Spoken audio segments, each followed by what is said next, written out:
Hello, and welcome to another Barn Explorer. This is the Waskie Farm.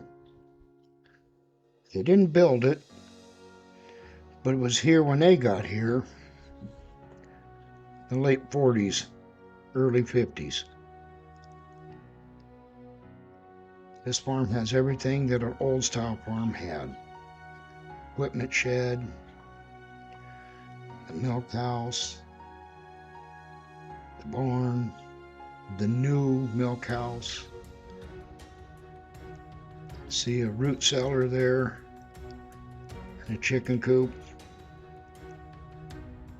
So let's take a closer look at the milk house and the barn. So first thing I noticed walking up on it was the foundation. The Waskies poured the foundation. It was poured in stages. If you look, there's a difference in the cement. That means they poured what they could mix up in a wheelbarrow in between milkings. This was where the original pump would have sat. You can still see the vacuum line sticking out of the wall. The holes that the milk line would have came through.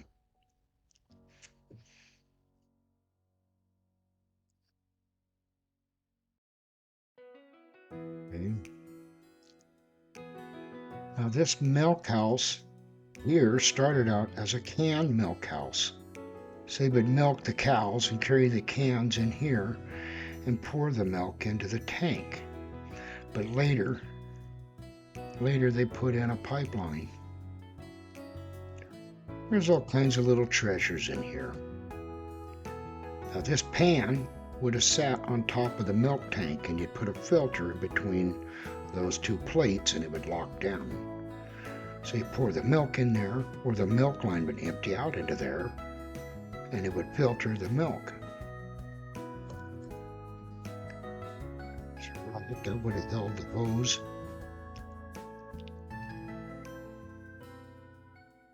Not a very big building, but it didn't have to be. It held a milk tank. Now this was the parlor. Somebody put a chicken coop in here. But this was the parlor. Now I think they cordoned it off and only used one side eventually. But at one time they milked at both ends. These are all wooden homemade stanchions, and them boards are so smooth from years of cows rubbing up against them. You could tell what was the original wood and where repairs were made. So when they were no longer milking cows in here, they used this for calf pens, where they would have freshened heifers in here having calves. That's an old feeder.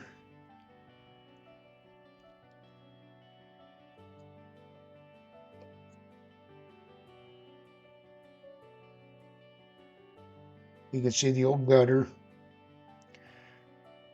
There's a vacuum line right there. That vacuum line would have tied to another pipe that went all along the top of the stanchions.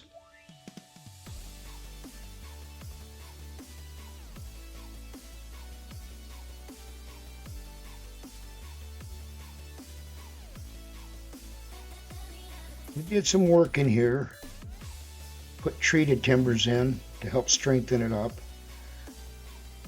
You gotta figure this barn's over 100 years old.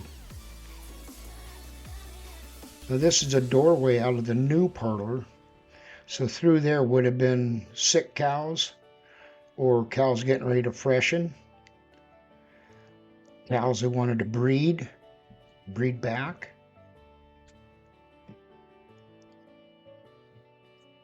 That would have been a way to get them into this end of the barn.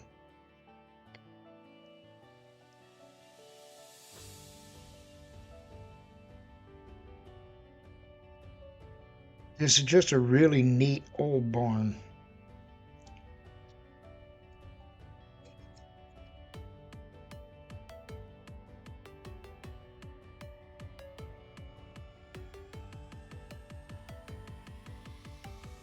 It kind of harkens back to an easier time, an easier life. There's old harnesses or bridles for cows. They've hung there so long they're stiff as a board. I'm going to go open. I was hoping to give you a peek in there. This goes up in the loft.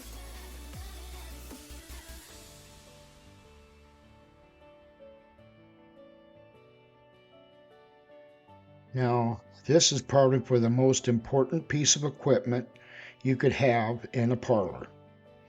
That's where the radio sat. I remember the days listening to Paul Harvey in the afternoon, Casey Kasem's top 10 countdown on Saturdays. That's the feeder. See the cows that put their head in there. That's the gutter, went all the way down.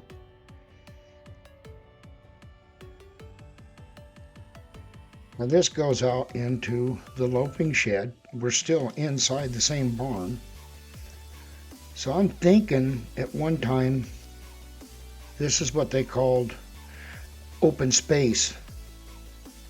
So that there was no stalls out here. They just kept it full of sawdust and would turn the cows out in here, and the cows just found a spot and laid down. That's an old feeder in here. A little dark, it's hard to see, I'm sorry. You can see it kind of now. And there's this feeder. They threw hay down through these holes into that feeder. So they would have called this a feeder alley.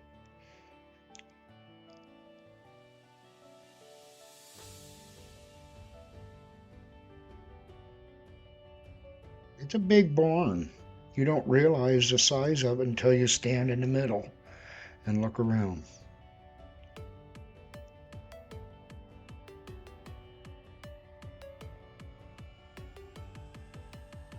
Now we're heading towards what would be the holding pen.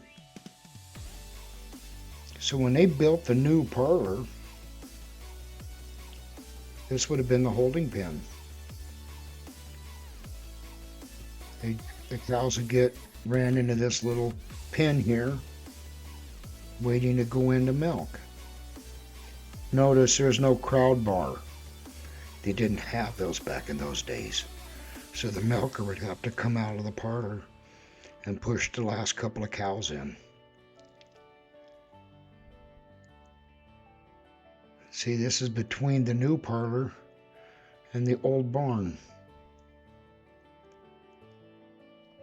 So the parlor was put in the late 60s.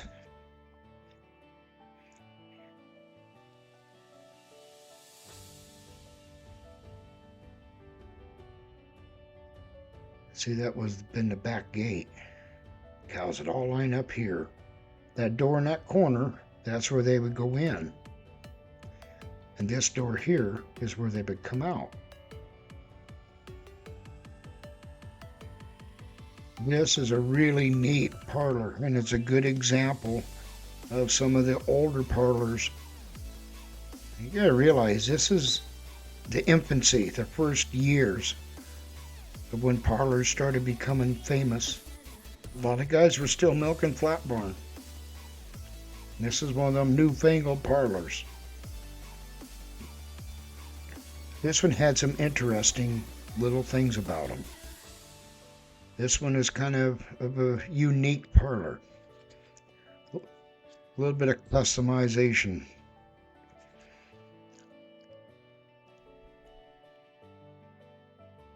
So they called this parlor a side opener. 4 on each side, double 4. So each little spot here, that's the feeder, but each little spot was a pen in its own. See, cows would come in that gate. You close the gate behind them. The levers are froze together, so one lever runs both now. But you close it behind them. When you're done, you open that one and let them out. So you can do one cow at a time. Whereas a herringbone, it's the whole line. All the cows have to be done milked, turn them all out at the same time. So this is for the feed. Some timers were set by minutes. Some timers were set by pounds. That means you had to remember the cow's number, how much milk she gave. You would have to set the grain to how much milk she gave. Now this here, these are Pyrex retaining jugs. There would have been one of those at every stall. The cows would milk into that, and then when the Pyrex line would run all along there. When they got so full, they would flush out into the main line and go into the parlor and to the milk house. Now this here is a bridge. This is how they would cross the cows over from one way to the other.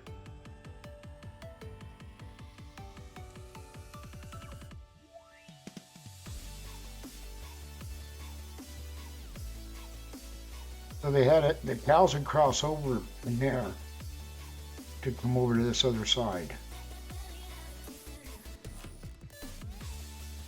Then we'd cross the bridge to go down that other wall to go out. This is the milk house, so the tank would have sat right there.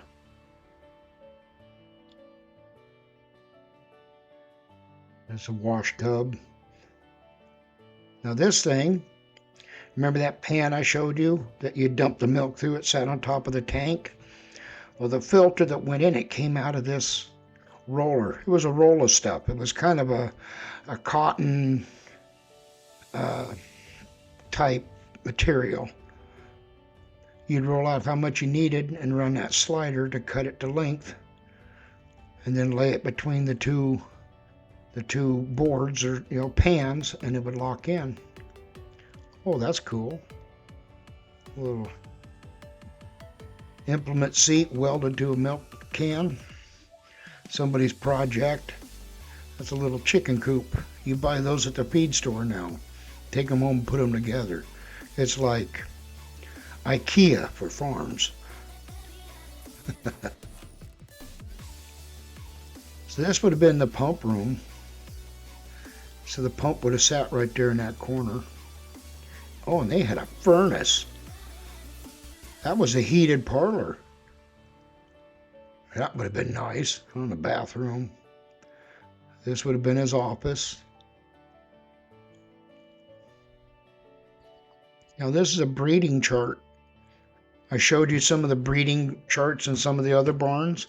This is another design. It was a wheel pie chart. It kept track of the cows that when they got bred and when they're supposed to calve. Put all that information. Oh, there's a pretty cow.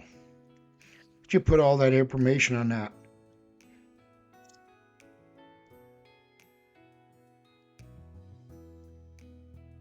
So like I said, this was a pretty fancy barn in its day. So that explains these little square vents all along the floor, see? The heat was ducted into the parlor, so that would have been heat coming out that. I remember milking in parlors, and my legs would be frozen from my knees down, just numb. So yeah, this was a really nice parlor at one time. Fancy.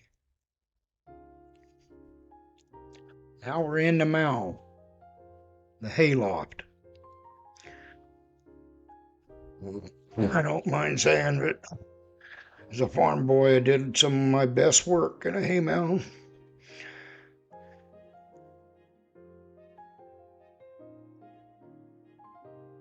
This is a nice straight, clear haymow.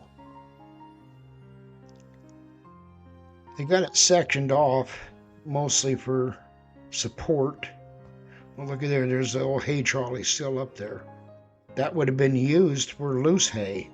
So there was probably big doors at one end or the other, or both, that loose hay would have got brought into. But now they got two little doors, so that means they put in bales with hay elevators. Hay bales didn't become a big deal until the mid to late 50s. Prior to that, a lot of farmers were still putting up loose hay.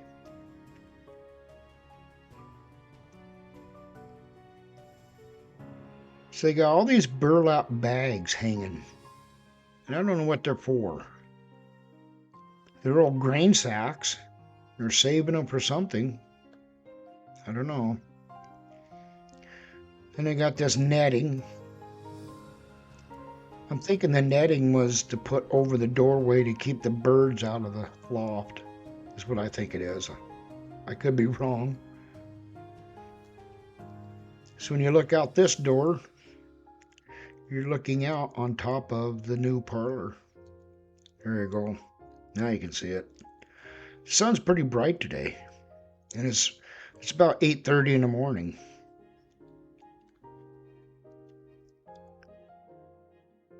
So there you see, that is a wheel drive.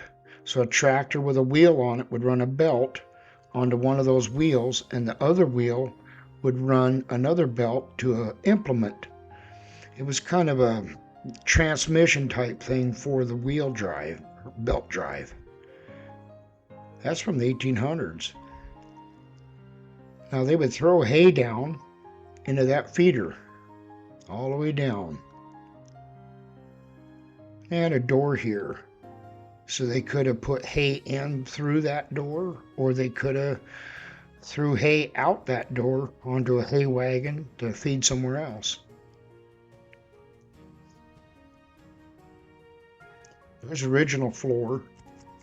See, down the center, it's all done in plywood now. So I imagine they punched through in a few spots, maybe. The plywood, I think, is more stronger for load bearing, and I imagine that's down the center is where most of the hay was kept. Look at this timber. See how rough that thing is? That's from years of having hay bales rubbing up against it, stacked on top of it, up against it, chewed it up. And that's the cage. If you watch some other videos, you'll know most hay mow lofts will have that cage around the ladder. That's so you don't step off into oblivion, because it's a long ways down there.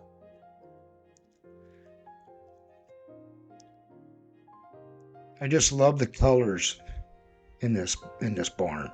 The sun coming through, it just lights everything up. Everything kind of has that honey burnt color to it.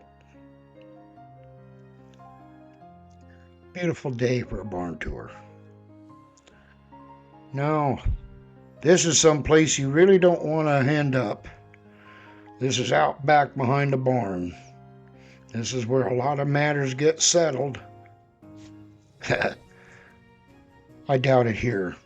The Waskies were pretty good people. But if you look, they got a new foundation here, different than the front of the barn. I'm thinking that was poured at the same time they built the new loafing shed. See, they started out milking about 15 or 20, and eventually they got up to about 60. Now that's a conveyor, so you'd fork out silage from the silo. There'd be a hopper in there, and it would funnel that silage onto this belt, and that belt would trickle it into this feeder all the way down. So you'd have to sometimes count while you're shoveling silage, or maybe you'd figure how deep you went. So 60 cows, you'd probably go down about half a door length, which would be about 2 feet down, and that would be enough feed for the day. So that's the back of the holding pen looking up at the parlor.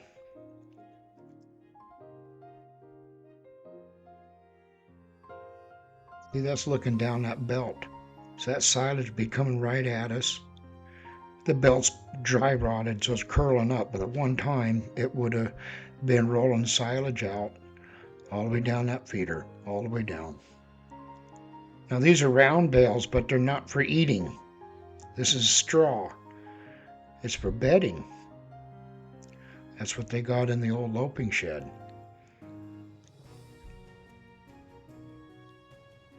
So this was built in the early 70s. It's kind of a transition barn. It was kind of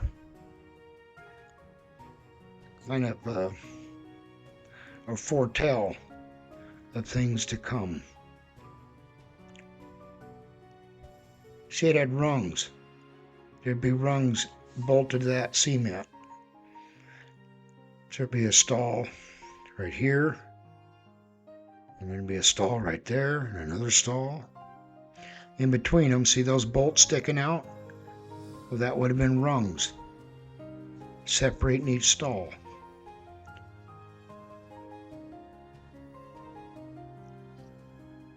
Both sides, all the way down.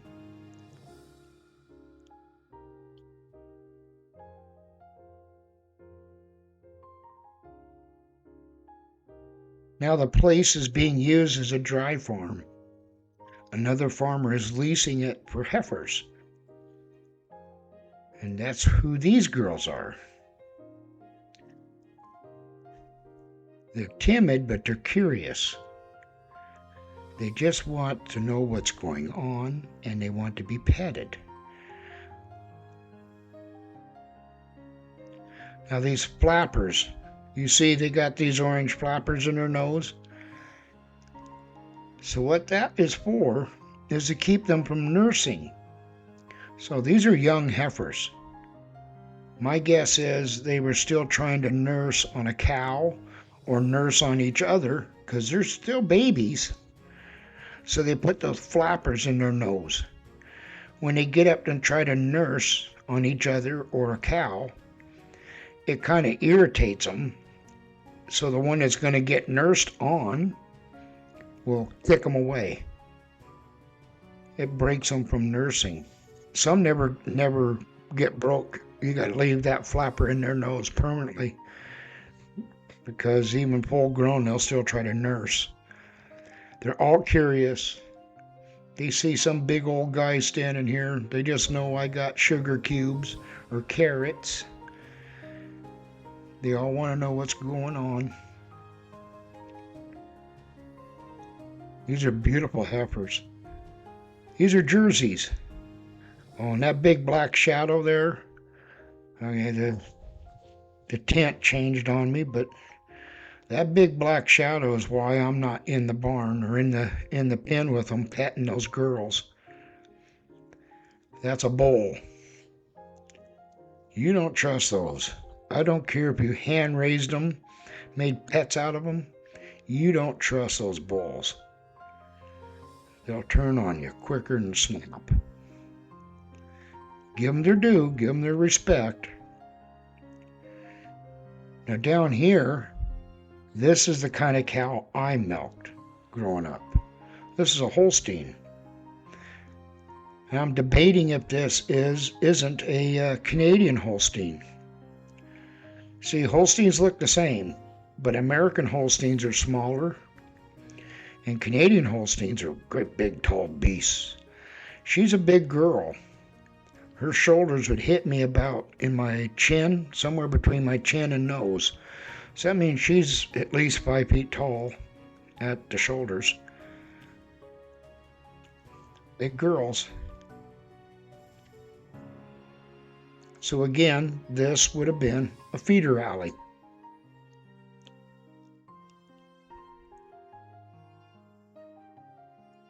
Long ways out the back door.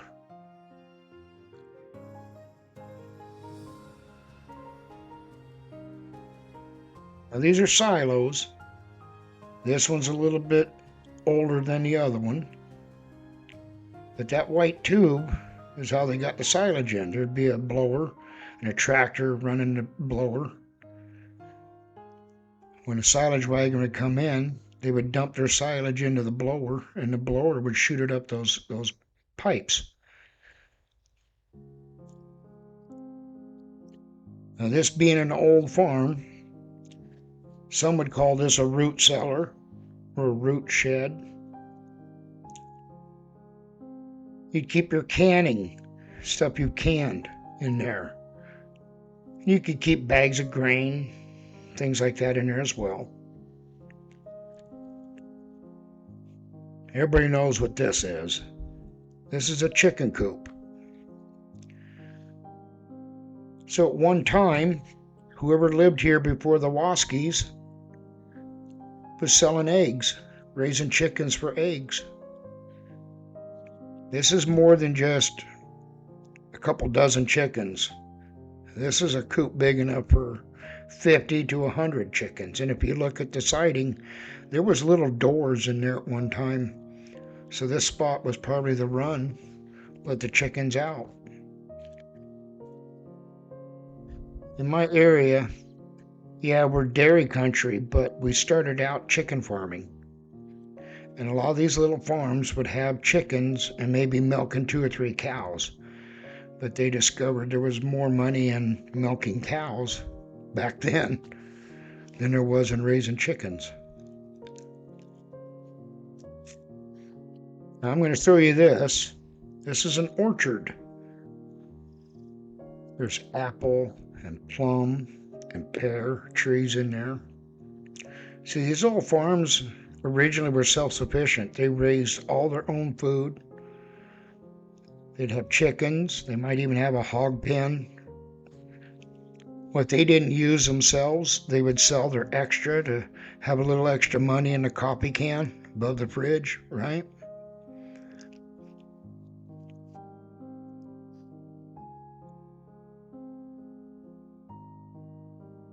Well, I love this place. It's like a Norman Rockwell farm. These kinds of farms are slowly going away. You don't see them anymore. Most chicken coops were used for calf pens, or they were just tore down. They didn't need them, so they tore them down. But I would venture about 99% of the original old farms all had a chicken coop or two.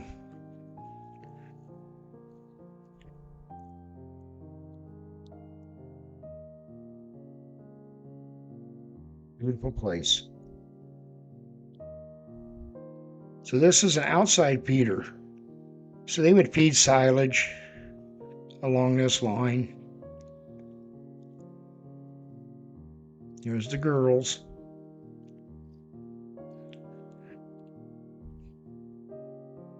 So it's a big place. Well, I want to thank Mr. Waskie for letting me come out here and traipse around his beautiful old farm. This was his dad's and his grandpa's place. Family heirloom.